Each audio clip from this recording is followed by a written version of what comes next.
Dans la région de la Marawe, on trouve des villages dont le nom renvoie à des localités bien connues au Burkina Faso, pays voisin et ami de la Côte d'Ivoire. Voici leur histoire. En 1933, des négociations ont eu lieu avec les populations autochtones de la Marawe et les peuples de la Haute-Côte d'Ivoire pour pouvoir déplacer une grande partie de nos parents vers la Basse-Côte d'Ivoire ici et surtout dans la Marawe.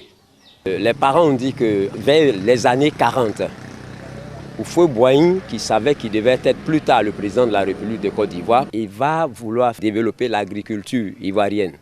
Alors il va envoyer donc des frères voltaïques en demandant précisément la terre des Yoré. Il y a eu des brassages de mariage. Pour nous, bon, aujourd'hui, on peut les prendre comme des frères.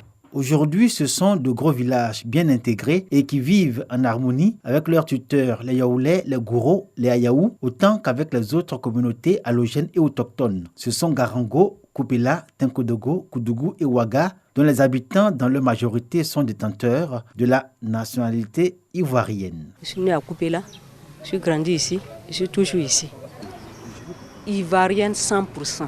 On est à l'aise ici, quand on arrive au Burkina, nous traitons de diaspora. Les Ivoiriens sont arrivés. Moi, la preuve qu'une fois j'ai fait sortir ma pièce d'identité au Burkina, un policier t'a pris me dit, mais depuis que tu es arrivé, tu n'as pas encore changé ta pièce d'identité. J'ai dit, mais je suis Ivoirien. Il a remis ma pièce immédiatement. Ces Ivoiriens burkinabés d'origine et bien intégrés sont les descendants des premiers habitants des villages nés du flux migratoire de 1933, venus de la Haute-Côte d'Ivoire. Koudougou, par exemple, localité qui voisine avec les villages Yaoulé, dont Zagouta, Yo et Alécran, est considéré comme faisant partie des villages du sud Yaoulé, et pour cause. Moussi marie les femmes Yaoulé qui ont eu des enfants, même le chef du village a pour moment de provenance de Périta. Ils font des réalisations ici, ils ont construit un beau village, et même un collège est en train d'être construit dans ce village de Koudougou. Nous les considérons comme des frères Yaoulé. Difficile pour les fils de ces villages de vivre leur double ou entre deux cultures, celle léguée par leurs parents venus de l'actuel Burkina Faso et celle de la terre qui les a vus naître, la Côte d'Ivoire. Koupela du Burkina, là-bas c'est la famille royale. En tant que Zougrana, quand on va là-bas, on a les 1000 problèmes. Il y a une expression en Moré, on dit Paouiou. Ça veut dire que vous êtes resté en brousse. Au fait, ça veut dire en un coup étranger. Entre Boisflé et Daloa, le village de Garango. Ici, l'intégration très réussie s'est muée en vivre ensemble. Les premiers habitants de Garango, du groupe Moussi, parlent les langues locales, le gouro, le malinké et le baoulé, au nom de l'admirable cohabitation des communautés. Et c'est avec emphase que les Yoda, famille détentrice de l'autorité traditionnelle à Garango, rappellent l'origine du peuplement de ce village. La Basse-Côte d'Ivoire, qui nous avons dit était un sous-peuplé. Donc le colonisateur a jugé bon de faire transférer une partie de ces populations-là.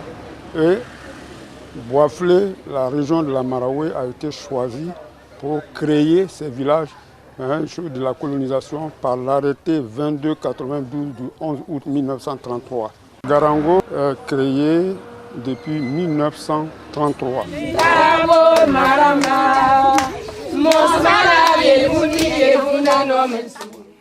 Boisflé était une sous-préfecture. Tenkodogo, la Haute-Côte d'Ivoire, était une sous-préfecture aussi. C'était dans le même département qui est la Côte d'Ivoire. On est installé ici par des arrêtés. Nos cultures sont restées intactes. Il y a les danses, les chants. On continue à maintenir nos cultures ici. Koupela, Tenkodogo, Garango, Koudougou, Ouaga. Dans ces villages qui assument leur double culture et leur hybridisme, la préoccupation actuelle est la reconnaissance officielle par l'administration ivoirienne de leurs chefs de village respectifs. J'en appelle à nos autorités afin de faciliter l'arrêté de nomination de nos chefs et puis la délimitation de nos terroirs. On vit en symbiose à nos frères, on n'a pas un problème particulier avec nos voisins ici. Koudougou, Garango, Koupela, Tenkodogo et Ouaga, dans ces villages, il y a encore des jeunes qui mènent le combat pour l'obtention de leur statut d'Ivoiriens. Les parents ont la nationalité, mais eux, ils n'ont pas leur nom sur le décret. Tu vas à l'école, quand tu finis, il va falloir fournir ses papiers pour pouvoir présenter un concours. Il est difficile de s'intégrer. Quand on va trouver un Kéré, un Ouédraogo, on dit mais ceux-là viennent d'ailleurs. Ça amène des mésententes entre des individus. Il y a des hommes de migration, mais il y a aussi des hommes qui, à un moment donné, pour des raisons historiques, ont été certainement intégrés à la colonie de Côte d'Ivoire et qui sont devenus ivoiriens. Dans cette quête de la nationalité ivoirienne, ce sont surtout les jeunes nés entre 1999 et 2000 et qui ne connaissent qu'un seul pays, la Côte d'Ivoire, leur terre de naissance, leur terre d'habitation.